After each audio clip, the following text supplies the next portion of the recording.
This is part two of social welfare policy and introduction. The first part took a look at income and poverty measures in the United States. This will take a look at social policy and American political development. And our final video in this section will take a look at major entitlement programs like Social Security and Medicare. So this is entitled Social Policy and American Political Development. What we'd like to do is go through a couple of the major trends that resulted in the United States developing social policies over the last, say, 150 to 200 years. While we do have a smaller social safety net than most advanced industrial democracies, we nonetheless do have some pretty solid programs in place to help fight poverty and keep people out of destitution. And as we take a look at this, we'll find that it's a mix of really state, local, federal programs, but the federal government does have a very large hand in this because of the fact that our largest programs in the social safety net, particularly for older people, like Social Security and Medicare, are paid for and run exclusively by the federal government. So as we develop here these theories, it's interesting to take note of the fact that while we're an individualist country for the most part, our views of poverty and views of individualism have changed somewhat over centuries. So when we take a look back at kind of the economy in the United States, and it's changed since early America, what we saw was that in early America, and by that we're talking about after the Revolutionary War, pretty much straight through the Civil War until kind of industrialization starts, is that if there was such a thing as a social welfare policy, it was generally run not by the federal government, not by the state governments, but typically by your local government, and was typically in conjunction in some way between local government and private charities. And the general theme was that individuals were responsible for their own actions.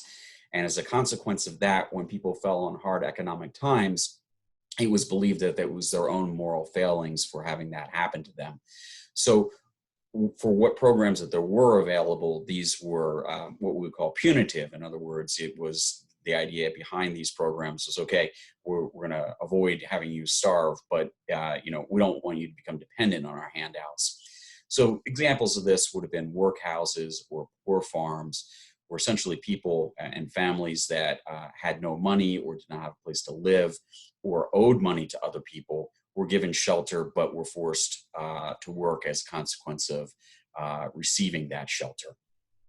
Now, this changes quite a bit over the course of the 19th century through the 1800s as what we call the velocity of government expands and the amount of programs that they get involved in.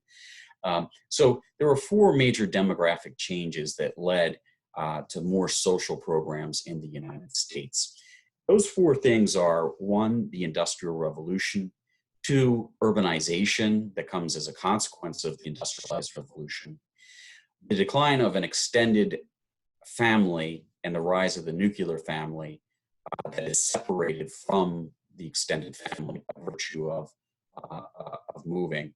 And then finally, an increase in lifespans has pushed us towards needing more help from the government. So let's examine each one of these. First of all, the Industrial Revolution essentially got people off the farms from rural agricultural areas into factories, which were typically run in medium to large-sized cities. And that basically moved you away from being self-employed as an agricultural worker to being somebody who was employed by somebody who was running a factory or some large-scale business. So you moved from kind of subsistence agriculture moving towards being a wage earner. And the thing about being a subsistence agriculture worker was essentially that you may not have made enough money in order to be able to trade things and gain cash and have the finer things in life. But you did, at least at a bare minimum, have the ability to be able to provide your family with some food that would allow you to survive during the bad times, whether it was pestilence or floods or bad weather, whatever droughts the case may be. As you move into the larger, more impersonal organizations, you're moving off the farm and don't have the ability to be able to have that subsistence agriculture.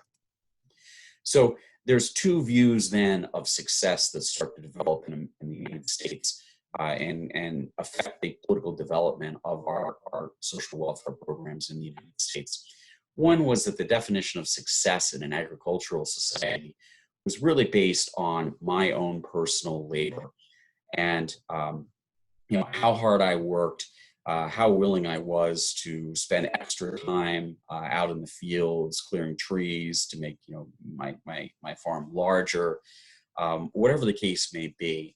It was viewed that for the most part I was responsible for the outcome, and if I didn't do something, it was because I was lazy or had some other kind of problem.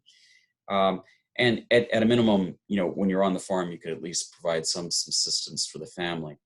On the other hand, as we move to this wage-oriented industrial society, all of a sudden we start to view success in a very different manner. People can succeed through hard work, but if you are now working for a factory and no longer everything that you get comes from your own labor, rather you're subject to informal forces within society. And that could be a larger recession in the economy that forces you to be laid off. It could be that you work for somebody who is a bad business manager and that person is incapable of being able to successfully run the business that they have. And as a consequence of that, you lose your job. So we start to view success as being different. And that now much of our success might be the consequence of not just our hard work, but failure is also a consequence of the fact that these large impersonal societal forces are influencing us.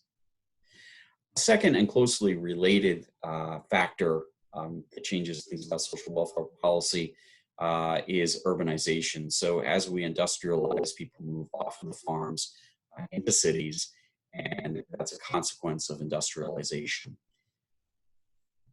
And you'll see here that we were predominantly at the beginning of the country a rural nation with 94%, almost 95% of people living in rural areas, which the Census Bureau defines as areas of less than 2,500 people. And around the 1920 census was when we saw the flip between being a rural nation to being an urban nation. And as you see currently, about 80% of all people live in some sort of urban area, which makes it larger than 2,500. And many of us live in large metropolitan areas. And this is a consequence of the industrialized revolution, which leads us to factor number 3. And as you see, these things kind of compound on top of each other.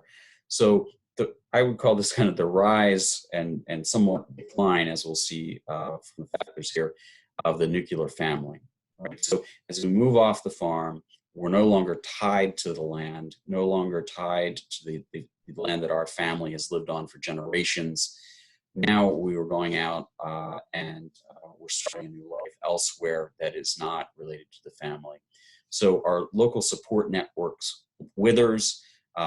Family is not there to help us out in times of crisis as we go to these kind of large impersonal cities.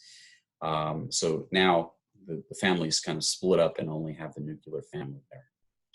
And as we can see here, particularly when it comes to things like old age, we're going to talk about Social Security and Medicare.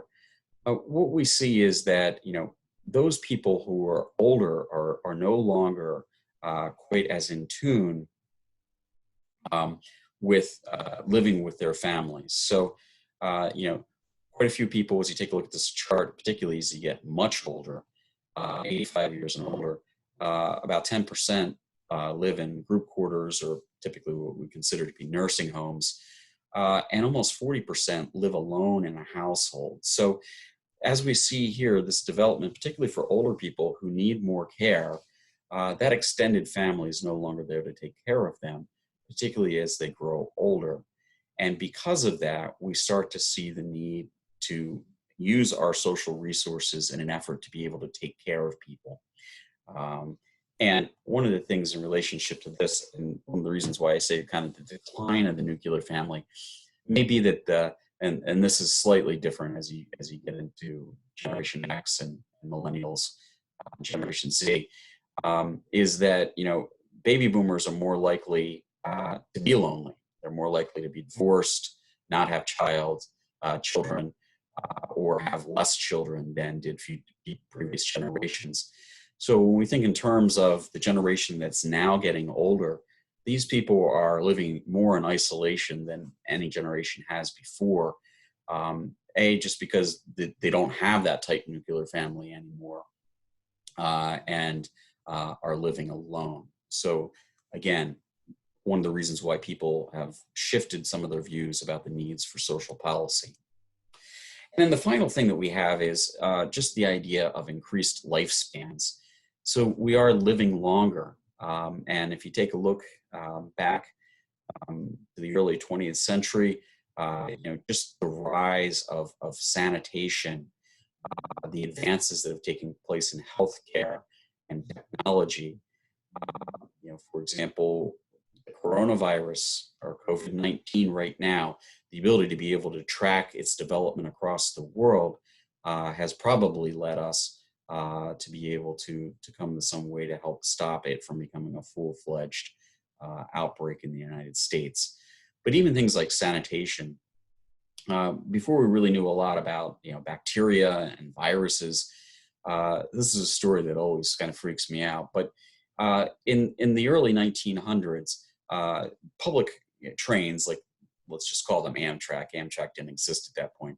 Public trains in the bathroom, which if you've ever been on a public train, isn't that nice to begin with, would have one cup that everybody would drink out of because they weren't aware of the way that diseases were spread at this point. Now, just think about how things like the common flu and cold and all these other things might be passed along just by virtue of the fact that we didn't understand basic healthcare and also basic sanitation at that point in time. We also don't have things, like the yellow fever back in the late 1700s in Philadelphia was spread because people would leave, dead animals on the side of the sidewalk and pooled water where mosquitoes could proliferate and then spread things like malaria and so forth. So things have changed to allow us to be able to live longer. And what you'll see here is that, as we look at the livelihoods of people, we see a huge projection in the amount of people that are over age 65. This being the baby boomers as they get older and retire. And what's also interesting here is that age group of 85 years of age and older is also growing substantially. And that means that people are going to need a lot of care.